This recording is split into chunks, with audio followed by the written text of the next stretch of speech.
하나님 말씀 신약성경 디도서 2장입니다. 디도서 2장 7절과 8절의 말씀을 보겠습니다. 범사에 내 자신이 선한 일에 본을 보이며 교훈에 부패하지 아니함과 단정함과 책망할 것이 없는 바른 말을 하게 하라. 이는 대적들로 하여금 부끄러워 자기 우리를 악하다 할 것이 없게 하려 함이라. 아멘. 12월이 이제 벌써 절반 갔습니다. 이제 한 해가 보름 정도밖에 남지가 않았습니다. 보통 이렇게 연말이 되면은 우리가 일종의 송구영신을 하게 되죠. 결산을 하게 됩니다.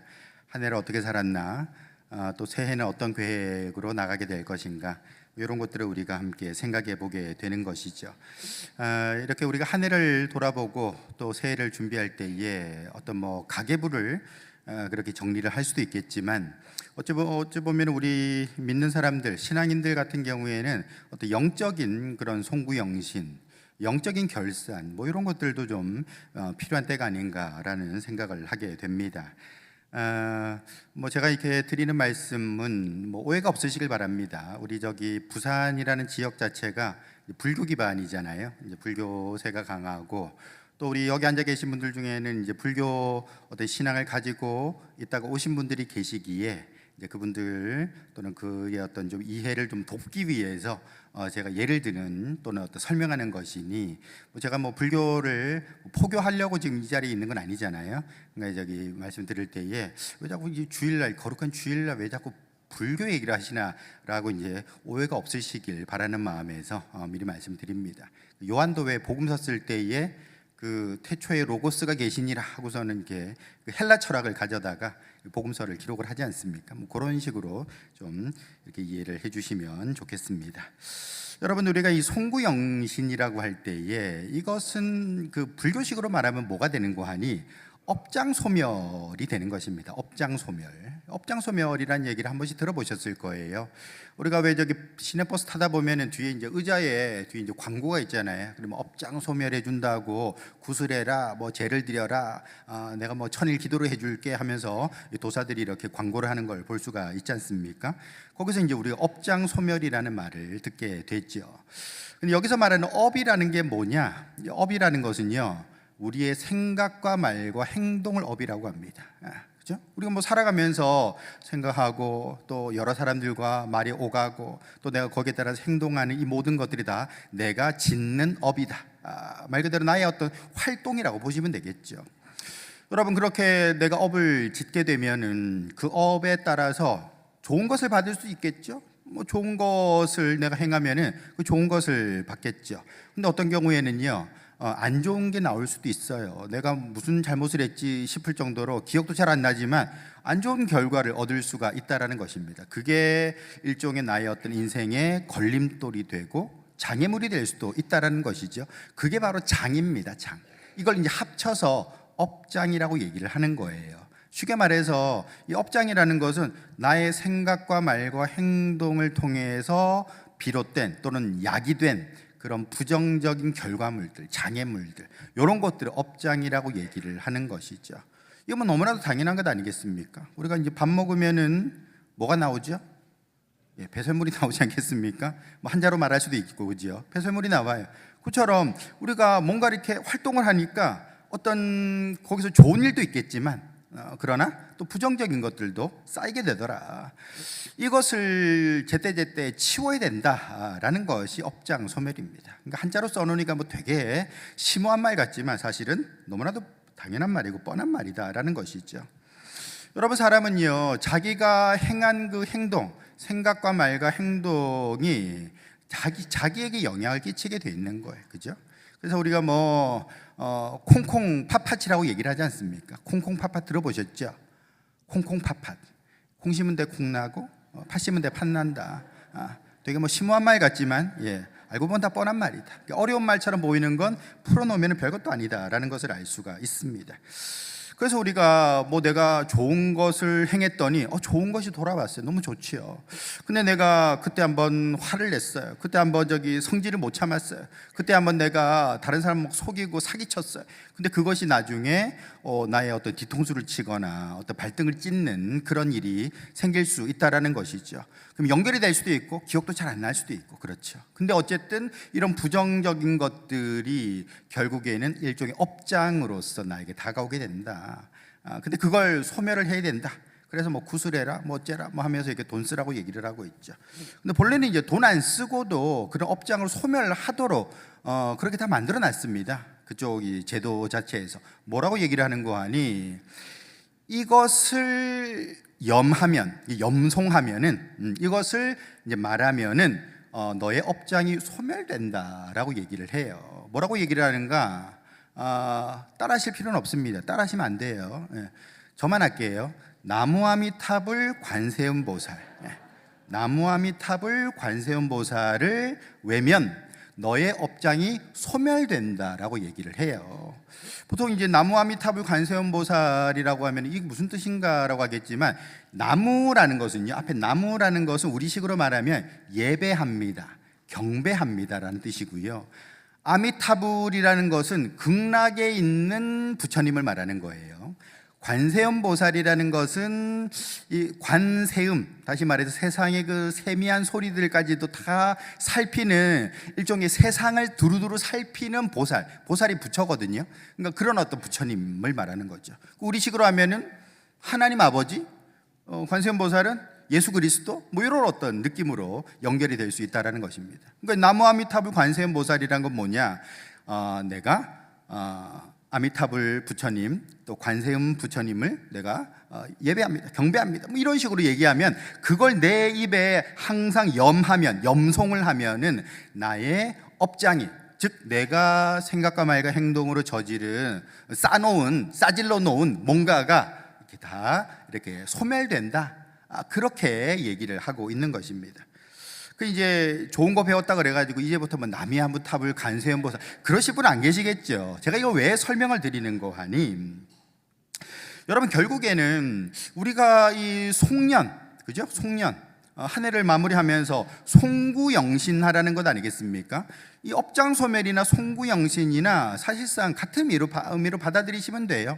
우리가 한 해를 쭉 돌아보면서 내가 어떤 일을 잘했던가, 어떤 일이 좀 아쉬웠던가, 부족했던가, 그런 것들을 돌아보고 한 해를 마무리를 해야겠죠. 그래야 새해를 계획 세우고 이렇게 좀 새롭게 만들어 나갈 수 있지 않겠습니까? 자, 그렇다면은 우리가 어떻게 하면은 말 그대로 내가 행한 일들, 좀 부정적인 일들도 있을 수 있을 것이고, 그런 것들 어떻게 하면 없앨 수 있는가? 말 그대로 내 입술에 하나님 감사합니다, 요건 따라해도 될 것 같아요. 한번 따라해 보시죠. 하나님 감사합니다, 예수님 사랑합니다, 하나님 감사합니다, 예수님 사랑합니다. 이것을 항상 내 입술에 붙이고 살아가면은 여러분들의 모든 삶의 장애물들과 모든 인생의 찌꺼기들이 다 소멸되게 되는 줄 믿으시길 바랍니다. 여러분, 이것은 뭐 성경에 나와 있는 그대로예요. 요엘서 2장 32절에 보시면 누구든지 여호와의 이름을 부르는 자는 구원을 얻는다라고 얘기를 하고 있습니다. 또 로마서 10장 13절에 보시면 누구든지 주의 이름을 부르는 자는 구원을 받는다라고 얘기를 하고 있어요. 여러분, 우리가 살아가면서 내가 때때로 실수했던 거, 뭐 생각나는 죄도 있을 것이고, 거의 대부분은 또 생각도 안 나잖아요. 우리는 또 그런 것들을 빨리빨리 잊어버리니까. 근데 그런 것들이 이것 때문인가? 저것 때문인가? 알 수도 없는 그런 상황 속에서 뭔가 부정적인 것들이 나를 힘들게 하고 괴롭히고 나를 시달리게 만들 때에 우리가 할 일은 무엇인가? 우리가 어떻게 하면 이 모든 내가 해놓은 이 부정적인 일들 속에서 구원받을 수 있는가? 하나님의 이름을 부르고 예수 그리스도의 이름을 부를 때에 저와 여러분들의 삶 속에 구원이 임하게 되는 줄 믿으시길 바랍니다. 그러므로 여러분, 우리가 이 송구영신, 다시 말해서 옛것을 떠나보내고 새로운 삶으로 거듭나기 위해서는 무엇이 필요한가? 내가 하나님의 이름을 열심히 부르는 것입니다. 예수님의 이름을 열심히 부르는 것입니다. 그게 뭐 예배라고 할 수도 있을 것이고, 뭐 기도라고도 할 수도 있을 것이지요. 우리가 하나님의 이름을 열심히 부르고 예수님의 이름을 열심히 부를 때에 나의 삶은 달라질 수밖에 없다라는 거예요. 여러분 그렇지 않겠습니까? 우리가 업이라고 그랬는데 생각과 말과 행동으로 짓는 어떤 죄, 부정적인 거, 이게 이제 장으로 나타난다고 제가 설명을 드렸잖아요. 근데 여러분 생각해 보세요. 우리가 하나님 감사합니다, 예수님 사랑합니다를 항상 내 입에 달고 살아간다면은 내 삶이 좀 달라지지 않겠습니까? 하려 나쁜 짓 하려고 하다가도 하나님 감사합니다 하고 이렇게 계속해서 내 입술에 이렇게 습관처럼 붙어 있으면은 나쁜 짓 하려고 하다가도 어떻게 될까요? 조금만 하겠죠, 조금만. 너무 안 할 수는 없고, 그죠? 우리 살면서 나쁜 짓 너무 안 할 수는 없고 조금만 하게 되겠죠. 거짓말 이렇게 하려고 하다가 또 조금만 하게 되겠죠. 점점 줄여나갈 수가 있겠죠. 말 그대로 내가 하나님 감사합니다, 예수님 사랑합니다 고백하면서 그거 나쁜 짓 하고 남 해코지하고 이러기는 쉽지는 않을 거리요. 내 입술에 하나님이 있는데, 내 마음에 예수님이 있는데 그렇게 나쁜 짓 하는 거 그거 쉽지 않을 것입니다. 그러니 여러분, 우리가 가만히 생각해 보면 이 송구영신을 해야 되잖아요.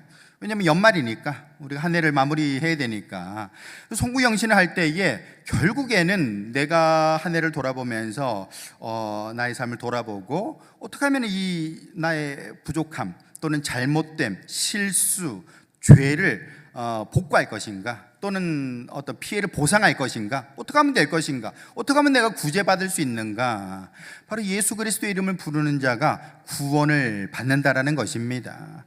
그러므로 저와 여러분들이 이 연말에 더욱 해야 될 일은 뭐냐? 바로 하나님의 이름을 부르고 예수 그리스도의 이름을 힘있게 부르는 것이죠. 그래서 주님 앞에 나와서 열심히 기도하시고 예배하시고 찬양하시고 그렇게 정말 하나님의 이름을 힘껏 부르고 예수님의 이름을 선포함으로써 여러분들의 삶이 죄에서 벗어나고 구원받는 은혜가 있으시길, 그렇게 새해를 열어갈 수 있기를 예수님의 이름으로 축원합니다. 오늘 말씀해 보시면은 이 디도서잖아요. 이거 보통 이제 신약 성경에 서라고 붙여져 있는 것은 이 서신입니다. 서신은 편지를 말하는 거예요. 그래서 이제 우리 사도 바울이 사람에게 보낸 편지도 있고 교회를 향해서 보낸 편지도 있거든요. 고린도 교회를 향해 보낸 편지는 고린도서가 되죠. 근데 이제 전서 후서로 나눠져서 고린도전서, 고린도후서 이렇게 말하는 것이고, 이것은 지금 디도라는 제자뻘 되는 사람에게 편지를 쓴 겁니다. 그래서 디도서라고 이렇게 붙여놓고 있는 것이죠. 여러분, 디도는 어떤 사람인가? 이 사도 바울이 되게 아꼈던 그런 후배고요, 목회자라는 것입니다. 이 사람은 본래 그 안디옥 출신이죠. 이제 소아시아 지역, 지금의 터키, 튀르키예라고 튀김 이름 비슷하게 이름을 좀 바꾼 것 같은데, 하여튼 그 튀르키예 거기 있는 그 소도시가 바로 이제 안디옥이라는 것이죠. 근데 여러분, 이 지역에서 태어난 이 디도가 바울을 만나고 예수님 믿고 거듭나서 열심히 훈련받아서 나중에 어디서 목회를 하게 되느냐, 이 그레데 섬, 크레타 섬에서 목회를 하게 됐다라는 것입니다. 성경에는 보통 이제 그레데라고 나오는데, 우리가 세계 지도를 찾아보면 이제 크레타 섬이라는 걸 볼 수가 있어요. 어디서 볼 수 있느냐? 이 터키하고 이 그리스 사이에 있는 이 지중해에 떠 있는 이렇게 길쭉하게 악어같이 생긴 그 섬이 하나 있거든요. 요게 바로 이제 크레타 섬입니다. 근데 여러분, 이 크레타 섬이 그냥 지중해에 떠 있는 그냥 여러 섬 중에 하나 아니야라고 생각하겠지만 그렇지 않습니다. 이 크레타 섬은 되게 아주 유럽 역사에서 중요한 섬입니다. 왜냐? 여러분, 제우스의 고향, 제우스가 왜 그리스 신 중에 최고 신이라고 얘기하잖아요. 제우스의 고향이 크레타 섬이라는 거예요. 전설에 따르면은. 뿐만 아니라 여러분, 이 크레타 섬에서 말하자면 그리스 문명이 아주 그 기본이 되는 미노안 문명이 여기서 나오게 되고, 여기서 유럽이라는 이름도 나오게 되고, 여기서 여러 가지 그리스 신화의 어떤 주 무대가 되는 걸 볼 수가 있어요. 섬 하나 달랑 떠 있는 거겠지 생각하겠지만 그렇지 않아요. 제우스의 고향이라니까요. 근데 거기서 디도가 교회 목회를 한다? 얼마나 어렵겠습니까? 우상숭배가 가득한 제우스의 그 본고장, 홈그라운드 아닙니까? 근데 거기서 목회를 하다 보니까 얼마나 힘든 일이 많았겠어요? 그러다 보니 사도 바울이 편지를 써서 지금 디도를 격려하고 권면하는 그런 이야기가 나와 있는 것이죠. 근데 오늘 말씀해 보시면 우리가 이 읽은 이 7절과 이 8절의 말씀이 어찌 보면 지금 이렇게 12월 송구영신의 이 시즌을 맞은 요 때에 저와 여러분들에게 꼭 필요한 말씀이다. 송구영신을 위해서, 일종의 업장 소멸을 위해서, 옛것은 지나가고 새 사람 되기 위하여서 우리에게 필요한 말씀이 된다라는 것을 우리가 발견할 수가 있습니다. 저와 여러분들이 오늘 말씀을 통해서 어떻게 하면은 옛것을 떠나보내고 새 사람 될 것인가 생각해 보시고 삶이 달라지는 은혜가 있으시길 예수님의 이름으로 축원합니다. 첫 번째로, 옳은 행실이 나를 복되게 만든다, 또는 부자 만든다, 잘되게 만든다, 성공시킨다라는 겁니다. 옳은 행실, 내가 바르게 행할 때에 그게 나의 복이 된다라는 것이죠. 여러분, 이 세상에는 부유한 사람이 있고요, 또 가난한 사람이 있습니다. 그래서 언제나 이런 빈부격차의 문제가 사회 갈등의 어떤 주제가 되는 것이고, 또 그것 때문에 이 어떤 그 빈부격차를 좀 해소하는 방안에 대해서 많은 사람들이 연구하고 또 노력을 또 하고 있죠. 정치 활동도 그런 일환이고요. 자, 그런데 여러분, 사람은 왜 가난한가? 왜 저 사람은 가난한가? 라고 할 때에 그걸 어떻게 설명을 할 수 있을까요? 저 사람 왜 가난하지? 저 사람 왜 공부도 못했지? 왜 저 사람은 저렇게 빈궁한 형편 속에 살아갈 수밖에 없는 거지? 그걸 어떻게 설명하느냐라는 것입니다. 여러분이 여러 가지 이론이 있겠죠. 여러 가지 이론이 있겠지만 크게는 두 가지로 얘기를 해요. 두 가지 갈래로 얘기를 합니다. 어떤 사람들은요, 그런 가난의 문제가 개인의 문제라고 얘기를 합니다. 개인의 문제. 네가 열심히 일을 했어야지, 네가 열심히 노력을 해야지, 왜 그러고 있어? 라고 얘기하는 그런 이론이 있는 것이죠. 또 한 갈래는 어떤 게 있는 거 하니, 아니야, 아무리 열심히 일해도 사회에는 계층 또는 계급이라는 게 있고 그것을 뚫고 올라가기엔 너무나도 힘들어. 한마디로 말해서 저 사람이 가난한 이유는 이거는 사회 구조적인 문제야 라고 설명하는 그런 갈래가 있다는 것입니다. 이 두 갈래라고 이제 크게 볼 수 있어요. 가난의 문제를 개인의 문제라고 말하는 사람들이 있고, 또 가난의 문제가 어떤 계급의 문제, 사회 구조의 문제라고 얘기하는 사람들이 있다는 것입니다. 여러분, 그래서 보통은 이제 이 가난의 문제를 개인의 문제라고 말하는 쪽은 자본주의를 많이 채택을 하죠. 자본주의. 그리고 이제 가난의 문제를 사회 구조적인 문제라고 인식하는 쪽에서는 사회주의, 공산주의. 물론 사회주의라는 것 자체가 공산주의 전 단계니까 같이 취급을 해도 상관은 없겠습니다만, 어쨌든 이렇게 구조적인 문제라고 생각하는 사람들은 사회주의를 선택하게 된다는 겁니다. 그래서 이게 가난을 해결하는 방법이 좀 다른 거예요. 이 자본주의 쪽에서는 네가 열심히 일하고 공부하고 노력하고 개발하고 너 자신을 이렇게 확장시켜 나가서 네가 성공할 수 있잖아 라고 얘기를 하는 것이고, 이쪽이 이제 구조적인 문제라고 말하는 사회주의 쪽에서는 아니야, 이건 구조의 문제이기 때문에 구조를 엎어야 돼. 혁명을 통해서 구조를 바꾸지 않는다 한에는 네가 절대로 가난에서 벗어날 수 없어 라고 얘기를 한다라는 것입니다. 여러분들 생각에는 어느 게 맞습니까? 개인의 문제냐 아니면 구조의 문제냐라고 했을 때에 보통 이렇게 전문가한테 물어보면은 답을 뭐라고 하는 거 아니? 복합적입니다 라고 얘기를 해요. 복합적입니다. 그래서 이거나 저거나 복합적입니다 라고 이렇게 얘기를 하죠. 안 두들겨 맞으려고 이렇게 이제 복합적입니다 라고 두루뭉실에 이제 둘 다 붙여가지고 얘기를 하게 되죠. 근데 학자들이야 그렇게 얘기를 하는 거지만, 분명히 그 사회가 우리 사회는, 우리는 어떤 입장으로 나가느냐, 이거에 따라서 정치 제도라든지 정치의 어떤 방향도 달라지게 되는 것이고, 또 사회의 어떤 분위기나 어떤 정책들도 많이 달라지기 때문에 분명히 개인의 문제냐 어떤 계급의 문제, 구조의 문제냐라는 이런 어떤 그 논의들은 언제나 이렇게 일어나게 마련이라는 것입니다. 제가 이 말씀 왜 드리는 거 하니, 여러분, 우리나라가 대한민국이 언제 건국이 됐냐?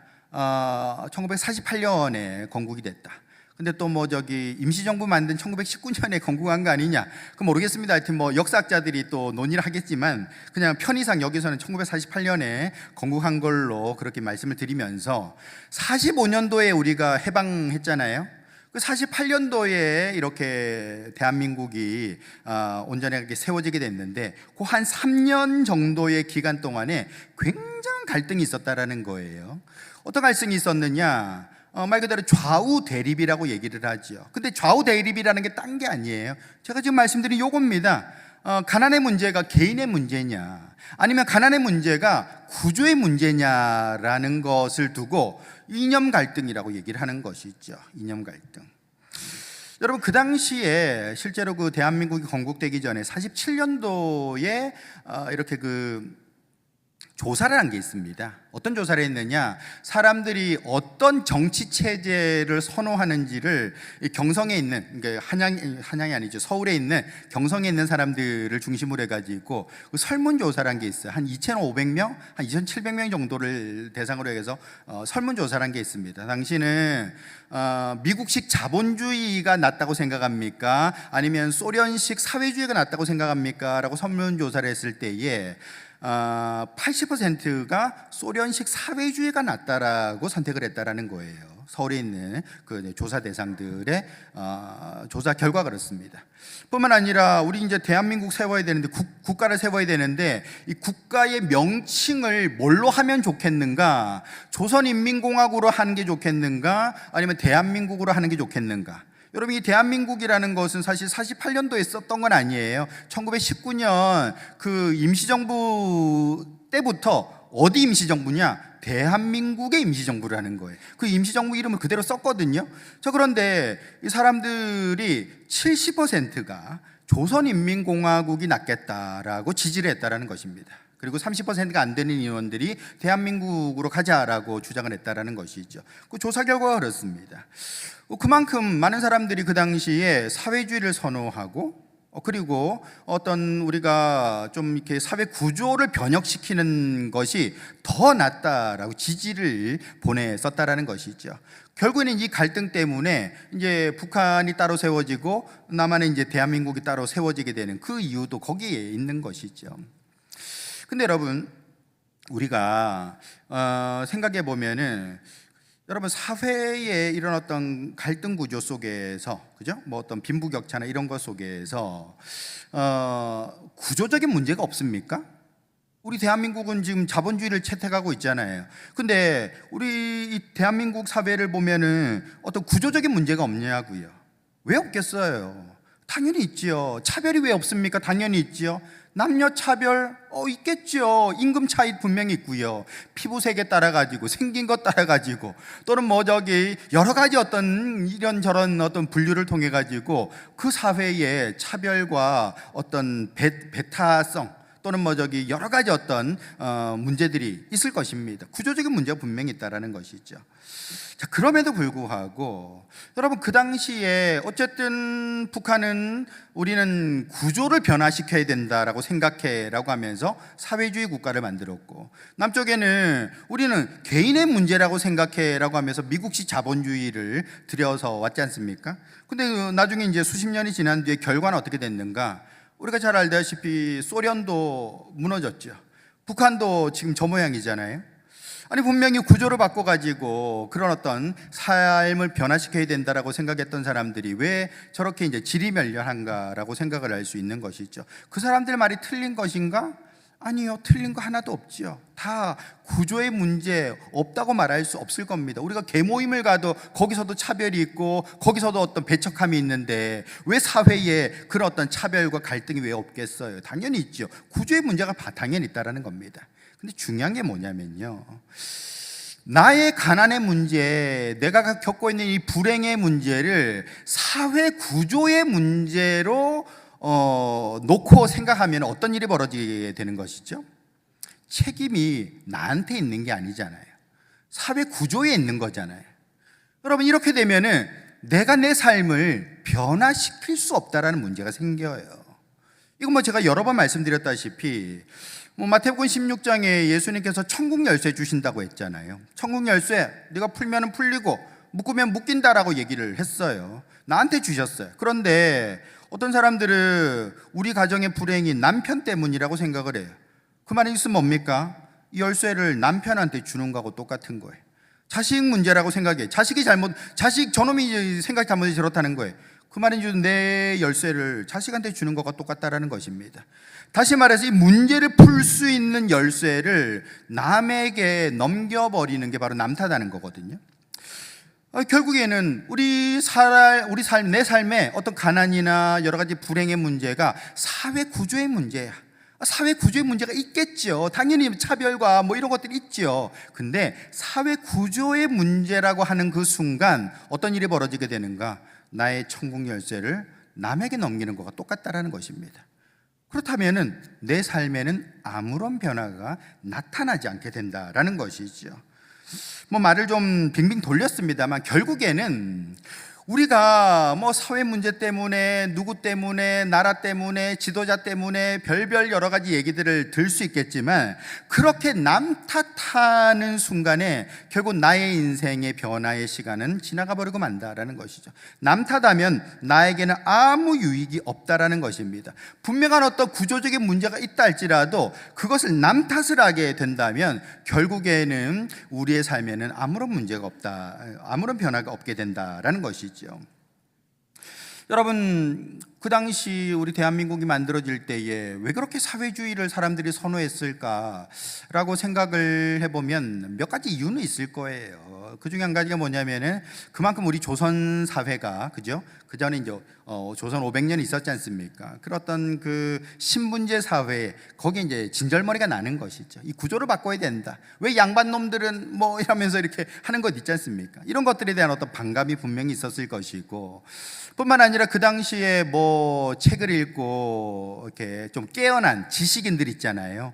그런 사람들은 주로 다 사회주의를 선호를 했다라는 것이죠.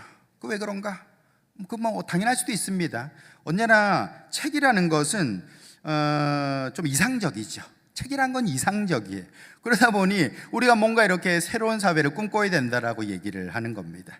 근데 또 여기서 우리가 한 가지 간과해서는 안 되는 게 놓치지 말아야 될 건 뭐냐면은 본래 학자들은요 사회 구조 탓을 해야 됩니다. 그래야 자기들이 할 일이 생기는 거예요. 아니 삶의 문제가 개개인의 어떤 책임성이다라고 말하면 그 사람들이 할 일이 뭐가 있죠? 이게 구조의 문제야, 정책의 문제야라고 얘기를 해야 그 사람도 가서 무슨 정책 보좌관 같은 거 한 자리라도 할 것 아니겠습니까? 그러다 보니까 이 학자들은 언제나 이렇게 구조에서 답을 찾으려고 하는 경향성이 있다. 이런 것들을 좀 깨닫는 게 사실은 이제 깨어남이죠. 깨어남. 워크. 요즘 말하는 워크라는 게 딴 게 아니라 그래서 저런 말들을 하는 거구나 라고 이제 이면을 좀 간파해 주는 것이 사실은 깨어남의 모습이다라는 것입니다. 여러분, 결국에는 우리가 이런 사회 구조의 어떤 문제들의 어떤 책임을 떠넘기게 된다면은 내 삶에는 변화가 없다라는 것이죠. 오늘 말씀에 한번 보세요. 2장 7절에 보시면 범사에 내 자신이 선한 일의 본을 보여라 라고 얘기를 하고 있습니다. 여러분, 이것은 목회서신입니다. 사도 바울이 디도에게, 목회자에게 쓰는 너는 이렇게 목회해라 라는 입장에서 쓰는 목회서신이에요. 후배 목회자에게 들려주고 있는 교훈이라고요. 근데 우리는 여기 대부분은 목회자 아니시잖아요. 이 말씀을 어떻게 받아야 되는가? 말 그대로 선한 일의 본을 보이라 그랬으니까 옳게 행해라 라는 얘기를 하고 있는 것이죠. 옳은 일을 행하라, 바르게 행하라 라는 것입니다. 여러분, 우리가 나의 삶을 바라보면서 나는 왜 가난하지? 나는 왜 이렇게 못 배웠지? 나는 왜 이렇게 불행하지? 나는 왜 이렇게 쓸쓸하지? 라고 할 때에 그걸 사회 구조 문제로 던져버리지 마시고, 구조 문제 분명히 있을 거예요. 분명히 있습니다. 없지 않아요. 그런데 그걸 구조 문제로 던지지 말고 내 안에서 답을 찾으려고 할 때에 그 사람은 그 문제들 속에서 벗어나게 된다는 것입니다. 그렇기 때문에 너 자신이 선한 일에 본을 보이라라는 이 말씀을 보면서, 여러분, 제가 앞에 말씀드렸던 게 뭡니까? 업장소멸 아니겠습니까? 업이 뭐라고요? 생각과 말과 행동이라는 것이죠. 그 생각과 말과 행동 속에서 내가 행실을 바르게 하지 못한 것들이 결국에는 내 앞에 장애물로 나타나고 문제로 나타나고 괴로움으로 나타나게 된다라고 설명을 하는 것이지요. 그렇다면 이제부터는 저와 여러분들은 뭐 해야 되겠습니까? 뭐 해야 됩니까? 업장 소멸하려면 뭐 해야 돼요? 나무아미타불 이런 거 하지 마시고 한번 따라서 해보시죠. 하나님 감사합니다. 예수님 사랑합니다. 여러분, 우리가 불평불만하면서 누구 때문이야, 지도자 때문이야, 나라 때문이야, 제도 때문이야, 어쩌고 저쩌고 떠들지 마시고, 여러분 결국에는 하나님 감사합니다. 내가 지금까지 살아있음에 감사하고 일할 수 있음에 감사합니다. 예수님 사랑합니다. 내 입술에 이런 어떤 믿음의 고백들을 선포할 때에 여러분들의 삶, 지금까지의 모든 부정적인 것들이 일소되고 없어지고 새로운 삶으로 열리게 되는 줄 믿으시길 바랍니다. 여러분, 140년 전에 우리나라에 여러 선교사님들이 들어왔잖아요. 선교사님 들어와서 아펜젤러, 언더우드 이런 선교사님들 들어와가지고 우리에게 복음을 전해줬죠. 학교도 세우고 또 교회도 만들고 이렇게 복음을 전해줬는데, 그분들이 가르쳐줬던 것 중에 하나가 뭐냐면은, 야, 술 마시지 마라. 예수 믿는 사람들은 술 마시지 마라. 담배 피지 마라. 이거를 가르쳤다라는 것입니다. 근데 사실은 여러분, 우리 한국 교회가 가지고 있는 좀 재밌는 특징이죠. 무슨 말인고 하니, 좀 이렇게 세계 교회에 관심이 있는 분들은 좀 보시면은 세계 다른 나라의 그 기독교인들 중에 술 마시지 마라, 담배 피지 마라, 요거를 갖다 엄하게 규율하는 그런 교회는 그렇게 많지는 않습니다. 물론 어떤 굉장히 율법주의적인 보수적인 어떤 그런 교단, 교파가 있을 수는 있어요. 그런 데서는 아주 엄격하죠. 콜라도 안 마시니까. 그런데 여러분, 근데 대부분은 술, 담배 여기에 대해서 그렇게 터치하지 않아요. 근데 한국 교회는 유달리 100년 전부터 술 마시지 마라, 담배 피지 마라, 이거를 쭉 이어서 얘기를 해왔다라는 것입니다. 왜 그랬는가? 바로 그 선교사님들 때문이에요. 미국에서, 호주에서 들어온 선교사님들이 와가지고서는 술 마시지 마라, 담배 피지 마라라고 가르쳤기 때문에 당연히 교회 다니는 사람들은 술 안 마시고 담배 안 핀다라는 그런 의식들을 가지고서 살았다라는 것이죠. 영 못 끊는 사람이라 할지라도 어쨌든 숨어서 피잖아요. 이렇게 숨어서 이렇게 피거나, 아니면 이제 숨어서 이렇게 홀짝 마시거나, 이렇게 좀 적게 마시겠죠. 덜 마시겠죠, 아무래도. 그 왜 그렇게 됐는가? 130년 전에 선교사님들이 또 들어와서 보니까 깜짝 놀란 거예요. 대낮인데 멀쩡한 그 양반이건 노비건 간에 상관없이 대낮인데 경성시내, 한양도성 안에 길바닥에 낮에 사람들이 술 취해가지고 그렇게 이제 뻗어 있더라는 것입니다. 낮부터 그냥 술을 마시고서는, 그냥 마신 건 아니겠죠. 이제 처마셨겠죠. 그냥 선교사님들이 볼 때는 저들이 술을 처마셨네 생각할 정도로 술 마시고는 그 남정네들이 그렇게 대낮에 일 안 하고 그렇게 그냥 흐느적거리고 있더라는 것입니다. 야, 이래가지고는 이 나라에 소망이 없겠다 생각하고서 술 끊으라는 것이죠. 술 끊어라, 술 끊고 나가서 일해라. 그게 선교사님들의 가르침이었다라는 것입니다. 뿐만 아니라 선교사님들이 보니까 기가 찬 거예요. 어린아이들이 담배를 그렇게 많이 핀다라는 것이죠. 담배를, 어린아이들이. 여러분, 왜 그렇게 어린아이들이 담배를 폈을까 생각해 보면 이유가 있을 것 같아요. 여러분, 요즘에는 우리가 다 어른이나 이렇게 또 발육이 좀 다릅니다만, 그 당시만 하더라도 못 먹을 때니까, 여러분, 제가 지금 어린애인가? 청소년인가? 다 큰 어른인가? 좀 헷갈릴 수도 있잖아요. 체격이 왜소하니까. 자기가 어른이라고 흉내내고 싶으니까 담배를 그렇게 애들이 피더라는 것입니다. 그걸 보고서 선교사님이, 야, 이래가지고는 우리 이 나라에 소망이 없다. 당신들 담배 끊으셔. 당신들 술 끊으셔.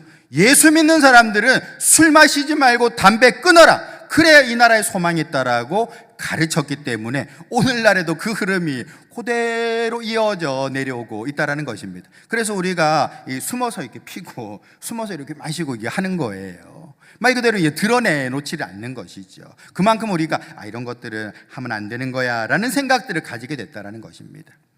여러분, 저는 우리 대한민국이 지난 100년의 역사를 통해서 이렇게 참 가난한 나라에서 선진국으로 발돋움할 수 있었던 것은요, 금주 금연운동 때문이라고 저는 믿습니다.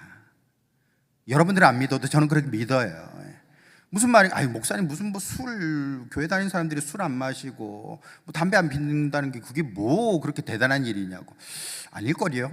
여러분, 우리가 왜 카오스 이론이라는 것도 있지 않습니까? 작은 어떤 변화 하나가 큰 영향력으로 퍼져나가게 되는 거예요. 우리가 다시 말해서 술 취하지 말고 열심히 일하자, 나쁜 거 끊어버리자 라는 어떤 운동이 교회 안에서 교인들을 중심으로 있었기 때문에 결국에는 우리나라가 근대화도 할 수 있었고 산업화도 할 수 있었고 민주화도 할 수 있었다. 올바른 정신 상태 가운데에서 옳은 일을 행할 수 있었다라는 것입니다. 아무도 안 믿으시지만 그러나 저는 그렇게 믿습니다. 무슨 말인고 하니 이 말씀 그대로예요. 너 자신이 선한 일에 본을 보이라는 것입니다. 왜요? 네가 나쁜 일을 하면은 그게 업장으로 나온다라는 거예요. 나쁜 결과로 나온다라는 것입니다. 그러고서는 남 탓하고 누구 탓하고 제도 탓하고 어쩌고 저쩌고 떠들고 있는 것이죠. 시대가 나를 안 알아주네 뭐 어쩌네 하면서 말하고 있는 것이죠. 아니라는 겁니다.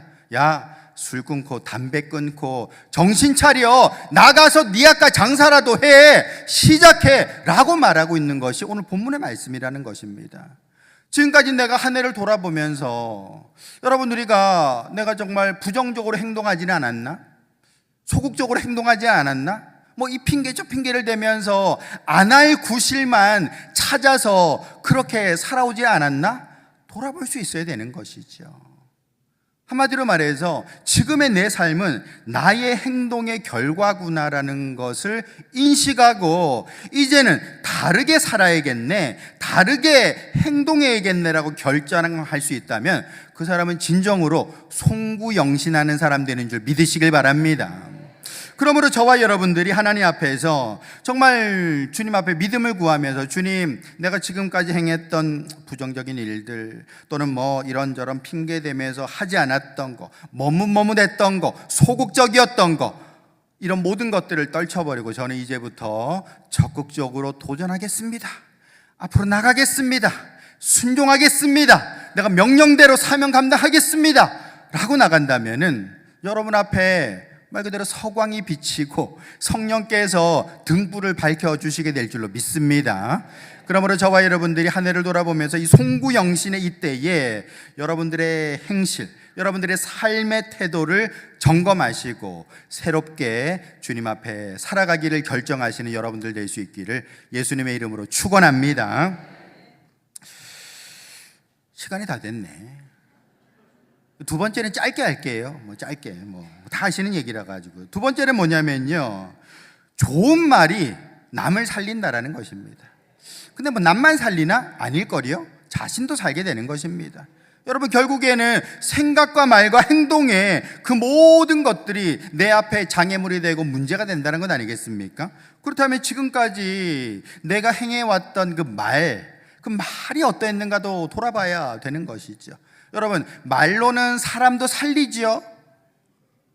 안 살아보셨어요, 말로? 누가 그래도 칭찬해주고 격려해주면 없던 힘도 나지 않습니까? 그 말로도 사람 죽일 수 있죠? 몇 명이나 죽이셨어요, 지금까지? 우리 왜 게임하다 보면 왜 몇 명 죽었는지 점수로 막 나오고 하잖아요. 나는 300명 죽였어. 그럴 수도 있는 것이죠. 여러분, 우리가 말이라는 게 살릴 수도 있고 죽일 수도 있다는 것입니다. 그렇다면은 지금 내 삶에 이런 장애물들, 문제들이 혹시 내 말에서 기인한 건 아닌가? 돌아볼 수 있어야 되는 것이죠. 여러분, 이거 소멸하려면 어떻게 됩니까? 나무 아미타불 아닙니다. 하나님 감사합니다. 예수님 사랑합니다. 그렇게 믿음의 말을 내 마음, 내 입술에 붙이고 살아갈 때에 하루에 3,000번만 한번 해보세요. 그렇게 할 때에 인생이 달라지게 되는 줄 믿으시길 바랍니다. 여러분, 우리 디모데전서 2장, 우리 본문 말씀이죠. 본문 2장 7절에도 보시면은 범사에 내 자신이 선한 일에 본을 보이라, 오르게 행하라는 것이죠. 그리고 또 하는 말이 뭡니까? 교훈에 부패하지 아니함과 단정함과 책망할 것이 없는 바른 말을 하게 해라 라고 얘기를 하고 있습니다. 쉽게 말해서 옳은 말을 하라, 바른 말을 하라, 믿음의 말을 하라라고 얘기를 하고 있습니다. 왜요? 그 말 하나가 사람을 살리게도 하고 죽이게도 한다라는 것입니다. 근데 문제는 뭡니까? 남 뭐 살리고 죽이고 그 전에 내가 먼저 죽고 내가 먼저 살게 되는 것 같아요. 결국에는 내가 하는 말에 내 영혼이 다 듣고 있지 않습니까? 부정적인 말, 원망하는 말, 불평하는 말이 내 영혼을 좀먹지 않겠습니까? 감사하는 말, 또 좋은 말 할 수 있는 것이죠. 여러분, 그래서 베드로전서 3장 10절에 말씀하시기를 그러므로 생명을 사랑하고 좋은 날 보기를 원하는 자는 혀를 금하여 악한 말을 그치며 그 입술로 거짓을 말하지 말아라 라고 얘기를 하고 있습니다. 여러분, 말 그대로 이 부정적인 말 너희들이 내어버릴 때에 인생이 달라진다라고 얘기를 하고 있는 거예요. 그러므로 성도 여러분, 우리가 정말 이 결론의 말씀을 드리면요, 우리 연말 연시는 결국에는 이 송구영신의 시간인 것이지요. 내가 행했던 그 모든 부정적인 것들이 보인다면은 그거 다 치워야 되는 것입니다. 뭐 살면서 부정적인 것들은 얼마든지 만들어지게 되는 거예요. 근데 이런 것들을 딴 데서 원인을 찾는 게 아니라 내 생각의 결과들이구나, 내 말의 결과들이구나, 내 행함의 결과들이구나라고 받아들이면서 하나님, 이제부터는 내가 바른 생각, 바른 말, 바르게 행동하는 사람 되기를 원합니다. 하나님, 늘 감사합니다. 예수님 사랑합니다. 주님 앞에 믿음으로 나아갈 때에 우리는 말 그대로 송구영신을 할 수 있는 것이죠. 옛것은, 썩어버린 것들은 다 내어버리고 새로운 것들을 맞이하고 누리는 사람이 된다라는 것입니다. 이 말씀을 잘 기억하시면서 여러분들의 생각과 말과 행동이 새롭게 되어져서 새해를 믿음으로 열어가는 성도들 될 수 있기를 예수님의 이름으로 축원합니다.